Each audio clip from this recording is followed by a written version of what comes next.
Bonjour à tous. Dans cette vidéo, on va corriger ensemble l'exercice 5 du TD Redox qui s'appelle décharge d'un accumulateur au plomb. Donc on nous explique tout le fonctionnement d'un accumulateur au plomb. Et la première question ici consiste à déterminer le nombre d'oxydation de l'élément plomb dans les différentes espèces citées. Donc on a un PbO2 solide. Donc pour cette espèce, le nombre d'oxydation du plomb est égal à -2 fois le nombre d'oxydation de l'oxygène, c'est-à-dire plus 4. On a PbSO4 solide. Alors ça, c'est un petit peu particulier, puisqu'en fait, PbSO4, ça s'écrit comme Pb2 plus SO4 de moins en solution. Et donc, en fait, le plomb dans PbSO4 apparaît sous la forme d'un plomb 2+, et donc le nombre d'oxydation est à +2. Et on a également le Pb solide, dont le nombre d'oxydation est à 0. Donc voilà pour les différents nombres d'oxydation. Donc on a une demi-pile avec du plomb et du PbSO4, une demi-pile avec du PbO2 en équilibre avec PbSO4. On nous demande de donner l'expression des potentiels d'oxydoréduction pour les deux couples. Donc le couple 1, on utilise l'énoncé, c'est PbO2 PbSO4. On va écrire la demi-équation. PbO2 égale PbSO4. Alors c'est un petit peu évidemment particulier, puisqu'ici on ne peut équilibrer qu'avec des SO4 de moins, de cette manière-là. Donc on rajoute SO4 de moins.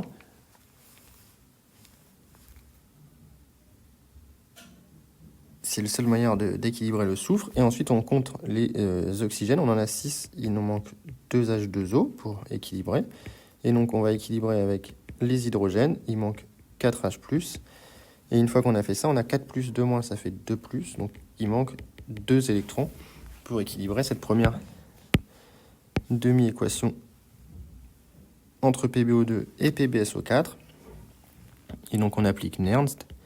On a donc que E du PbO2 PbSO4 qui est égal à E0 du PbO2 PbSO4 plus 0,06 divisé par 2 électrons, log décimal.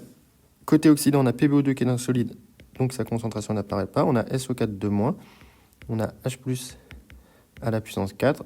Et côté réducteur, on a un solide et le solvant. Attention, ça c'est un solide, ça c'est le solvant. Ça c'est un solide, donc les activités, je vous rappelle, des solides et des solvants valent 1. Donc il nous reste uniquement ça. Et si on fait l'application numérique, on trouve E pour le PbO2 PbSO4 qui est égal à 1,82 volts. Pour le couple 2, c'est le couple PbSO4-Pb. Donc on va écrire la demi-équation. PbSO4 égale Pb. Et comme tout à l'heure, le seul moyen d'équilibrer, c'est de rajouter SO4 de moins. Et une fois qu'on a rajouté SO4 de moins, tout est équilibré sauf les charges. Et on rajoute 2 électrons. Et donc on peut maintenant écrire Nernst. On a donc que E de PbSO4 Pb est égal à E0 de PbSO4 Pb plus 0,06 divisé par 2, log en base 10. Côté oxydant, on a uniquement un solide, son activité vaut 1. Et côté réducteur, on a SO4 de moins. Et il y a un C0 qui remonte. Et si on fait l'application numérique en utilisant les concentrations données dans l'énoncé, pour SO4 de moins, on nous dit que la concentration SO4 de moins, c'est 4 mol par litre, et bien on trouve moins 0,39. Donc, on peut en déduire la valeur de la FEM. Donc, la réaction spontanée se fera avec la demi-pile PbO2 PbSO4 en pôle plus, puisque c'est celle qui a le plus grand potentiel, et avec PbSO4 Pb en pôle moins. Et donc la FEM, E va être égale à 1,82 plus 0,39, ce qui fait 2,2 volts. Donc voilà pour la FEM. Donc dans la question 3, on nous demande de caractériser le fonctionnement de l'accumulateur au plomb, réaction aux électrodes, non et polarité.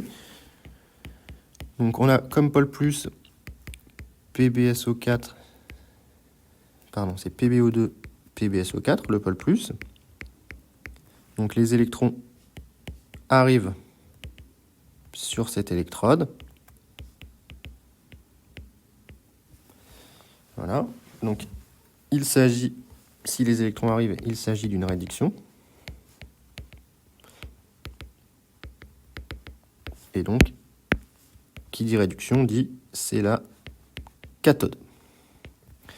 Donc la première demi-équation, c'est celle qu'on a écrite tout à l'heure, PbO2 plus, on l'a au-dessus, SO4 plus 4H plus 2 électrons égale PbSO4 plus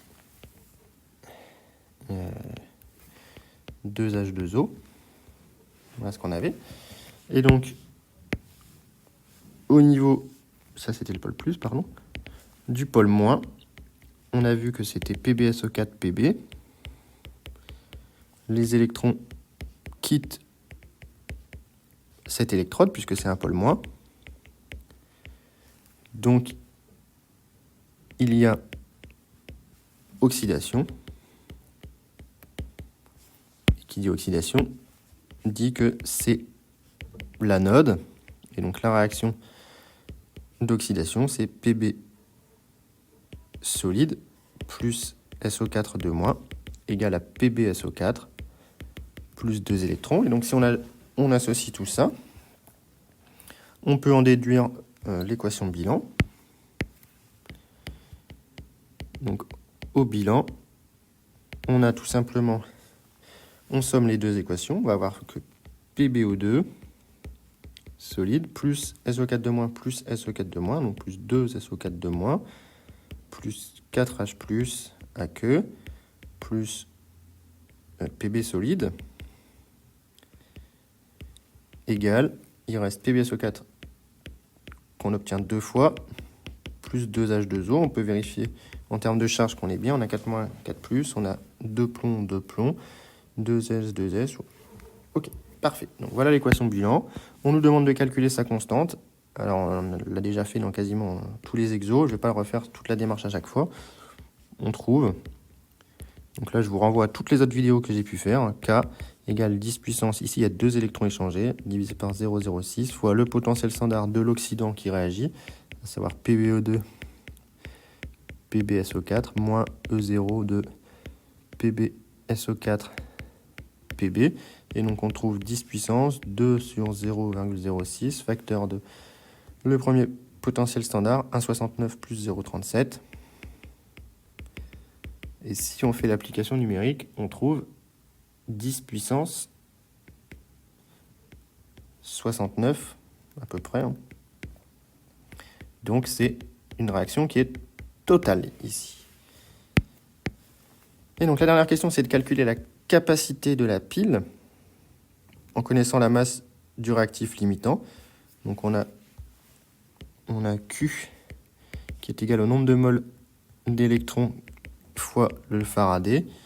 Or, pour une mole, donc le réactif limitant c'est PbO2 ici.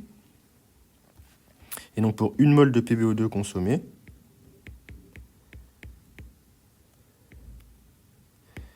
on échange